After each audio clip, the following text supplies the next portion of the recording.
Anthony Hernandez just made Roman Dolidze look like Anthony Smith on the ground with him just turtling up and going to his knees. Elijah Smith might be my new favorite fighter. Anything else pop off? There were a lot of knockouts. Like the first, I think there's like 4 straight finishes. Like this was a good card. Let's get into it. Anybody that has to go 5 rounds to Anthony Hernandez, you're always going to be in trouble. He's going to push that pace. He's a fucking marauder. He was talking that shit to Roman Dolidze's face during the fight. Roman fought really weird. I don't know if his legs were giving out by all those calf kicks he was taking by Anthony Hernandez, but he was just like Granby rolling and trying to pull guard and go for leg locks. Leg locks don't work in MMA. We saw that in the Elijah Smith fight when that Asian dude tried to put Elijah Smith in a leg lock, and he was putting them beats on him. I don't know why. When they first booked this fight, I was like, why is Anthony Hernandez fighting Roman Dolidze? I mean, look at the total strikes, 120 to 39. Like this was the most one-sided fight. Roman Dolidze was not supposed to be in the ring with somebody like Anthony Hernandez. I just saw that Roman Dolidze is also 37 years old too. Like this was just, yo, Marab was in Roman Dolidze's corner. Marab had a better chance of beating Anthony Hernandez tonight than what Roman Dolidze just put up. I mean, it was a horrible performance. Every time they would trade in the pocket, they would clinch up, and Roman would just fall down and go straight to his knees. I don't know why. Why can someone tell me in the comments why Anthony wasn't putting the hooks in and taking his back though? Is it because he was scared of the leg lock? I don't understand what was going on. This is now DC's favorite fighter. Anthony Hernandez is DC's favorite fighter, but Anthony Hernandez has always been fighting like this. I mean, look what he did to. He said against the Brennan Allen fight, he had 2 cracked ribs, so he had to do whatever. So he had to do what it took to get the job done. But look at the Michel Pereira fight. Look at the Roman Kopylov fight. He's always putting a pace on people. And you don't want to see Anthony Hernandez in a 5-round fight. If he gets a chance to fight for that belt, I like his odds, man. That's all I'm going to say. I like his odds. Yeah, so we either got to have a #1 contenders fight or title shot. Roman Dolidze was coming off of fighting Marvin Vettori, and Anthony Hernandez and Marvin Vettori are not close to being in the same sentence with the striking, and it showed right there. Roman Dolidze looked like he was ready to check out in the 2nd round. Or maybe in the 1st round after he was just laying on his back, pulling guard. No, there's not really much to talk about. This is just complete domination. 9 for 11 takedowns. Like it felt like Roman Dolidze wasn't even trying to stop the takedowns. So yeah, man, shout out Fluffy. We getting that belt soon. Let's get to the next fight. It's right here. Yeah, I'm looking at the total strikes. I didn't feel like Steve won that by unanimous decision. I thought it was a lot closer than what it seemed. Steve's got really good fucking scrambles, and Steve is a really good grappler. Some of them takedowns he got in that fight, some of them trips, they were absolutely nasty. O'Day, I'm gonna call him OD. It's just easier for me. OD comes out 1st round, cracks Steve with a right hook, I think it was, and has Steve doing the stanky leg. Do the stanky leg. Like Steve was like, I thought the fight was over. I said OD's gonna get the finish right here, but Steve ends up like shooting a single leg and holding on for dear life, and he did a good job surviving that round. So I thought 1-0. 2nd round, I can't even really remember. And just the 3rd round, Steve dominated him with the grappling. So I guess it came up to that 2nd round. What did the strikes look like in the 2nd round? Steve did get more total strikes. Yeah, I don't know about that. The speed advantage was definitely with OD. Steve was looking like he was scared to throw his hands. I mean, he didn't really throw anything besides like a lunging straight right. I guess OD was too fast for him. OD was throwing a lot of oblique kicks, and Steve was shooting for dear life, like 3 for 10 on takedowns. So yeah, pretty much that sums up that fight. This fight right here, I was playing 2K. Who ended up winning this fight? Oh, the Brazilian girl got it. I'll struck her by 20.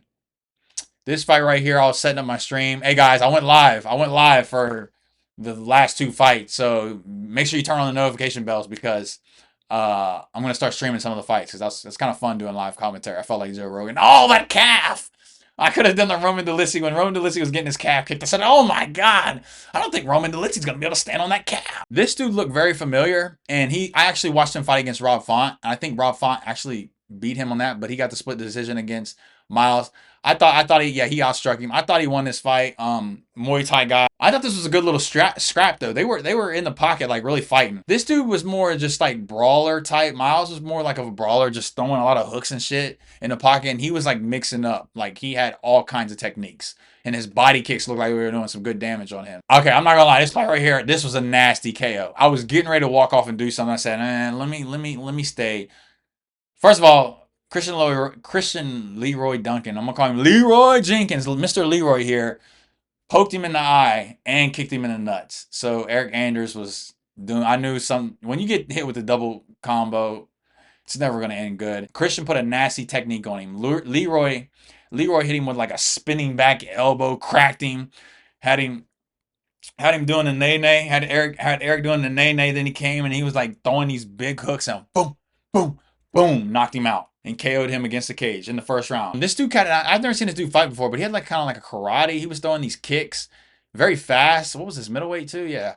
He looked pretty fast for a middleweight. All right, this fight right here. Julius Walker, he started out throwing all these leg kicks, and Rafael was just coming straight down a pipe and popping his ass. Eventually, Julius Walker is able to get him down and just controls him and threatens submissions. Damn, he outstruck him 96-30? Damn, I didn't know it was that bad. I was saying, like, I had in my notes, like, I didn't even know who won round one because Julius was getting his ass lit up on the feet. Round two, it was all Julius. I don't know how long he controlled him for. Did they have that stat? Yeah, it was I mean, the dude landed 6 strikes. Yeah, it was all. That's what I do remember. It was all Julius in round two. He did some. He did. I love when people chain wrestle when they come out throwing nice, slick boxing combinations and they duck under. He ducked under perfectly when this dude was trying to throw a big old meaty left hook. Took him down, but yeah, he just controlled him and mauled him the whole second round. Third round, Julius got rocked. He didn't get rocked. He got dropped. Julius got dropped. Then he gets up eventually, and then he comes back and rocks Rafael. They're rocked, so they're hugging each other up against the fence. They break from the clinch. Then Julius gets rocked again. Like, this was one of these third round was back and forth, back and forth, back and forth. Once Rafael rocks Julius, he pulls the DP and tries to go for the ghillie. It's not going to work. Ghillies never work. Leg locks, guillotines, them shits never work. And then Julius ends up controlling him the rest of the round. Did he end up outstriking him in round 3? Oh, damn, he even outstruck him. Okay, damn. Maybe this fight wasn't as close as I thought it was. I was watching this fight. I was like, damn, I don't know who won. Easy unanimous decision for Julius Walker. Elijah motherfucking Smith? Boy, oh boy. Elijah Smith might be my new favorite fight. What is he, bantamweight? Yo, he caught a body. Yo, I didn't know if Cass was going to wake up. That was brutal. Look at the total strikes, bro.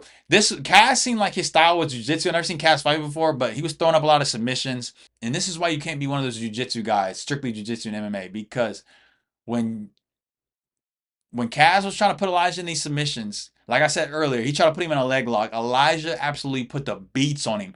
And Elijah started out the fight coming out with a flying knee. I hate when people get people on the ground and they don't like try to throw hard ground and pound. They throw pitter-pat shots. Elijah was looking like Khabib, really putting a lot into these ground and pound shots, looking like he was actually trying to finish the fight. Elijah's beating him up on the ground. Kaz throws up an arm bar. I think Elijah like reversed it or something and was punching him. Then he threw up the triangle. And Elijah picks homeboy up above his head, Rampage Jackson style, and slams him to the ground, bro. Knocks him out cold. And he followed up with 2 punches after knocking him out cold with the slam.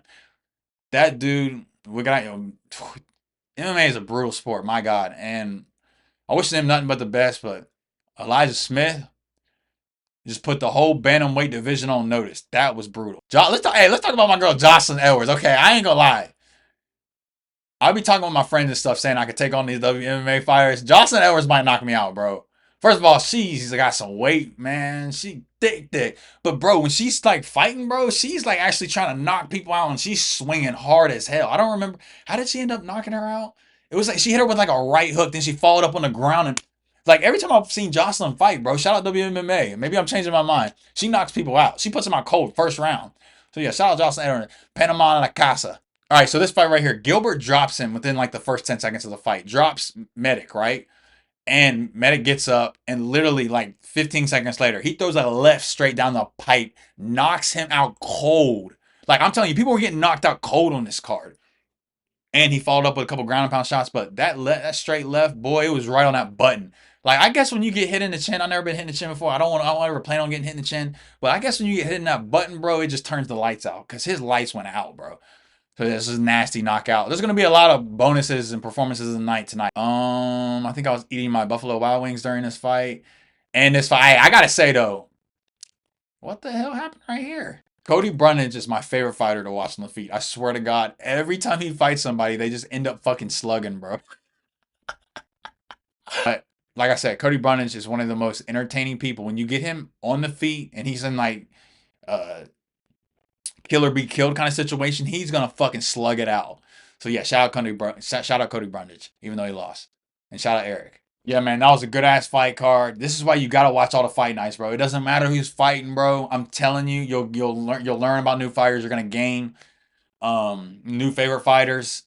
All the fights are going to be entertaining always. Like it's at the end of the day, it's very brutal, bro. It's a fist fight, so crazy shit's gonna happen. Doesn't matter who's fighting. A lot of finishes on this fight card. Anthony and Hernandez. If Dana White don't give you a title shot or number one contenders fight, we got to run the fade with Dana White. Send me the location. I'll pull up with you. We can pull up on Dana. No, I'm joking. But seriously, y'all, Dana, UFC, Hunter, y'all stop playing with Anthony. Roman Dolidze, after that performance, you might need to retire. Every time I get on here and do a reaction of a Fight Night main event and someone gets slaughtered, it looks like they need to retire. Because that performance you just had, Roman, was holy shit. You went from styling on Anthony Smith at UFC 303 emoting and shit to doing that. The skill difference between middleweight and light heavyweight, oh my God. He made Roman Dolidze look like he never threw hands before in his life. I mean, Roman Dolidze was literally just closing his eyes and just swinging right hooks, it felt like. And that's going to wrap up the reaction. Like I said earlier, turn the notification bell on. I did go live for the last 2 fights of this card. So if you want to pop into the live stream, watch the fight with me, I will be doing that. Make sure you got the notifications on. Comment down below your thoughts on the card and subscribe if you made it all the way to the end of the video. I'll catch y'all on the next one. We out. I'm him, I can tell you from the jump, I'm a different breed. Bought a new tech, free shot, no referee. I ain't gon' force, not shit, I'ma let it be. White gold shining, diamonds red like the 7C.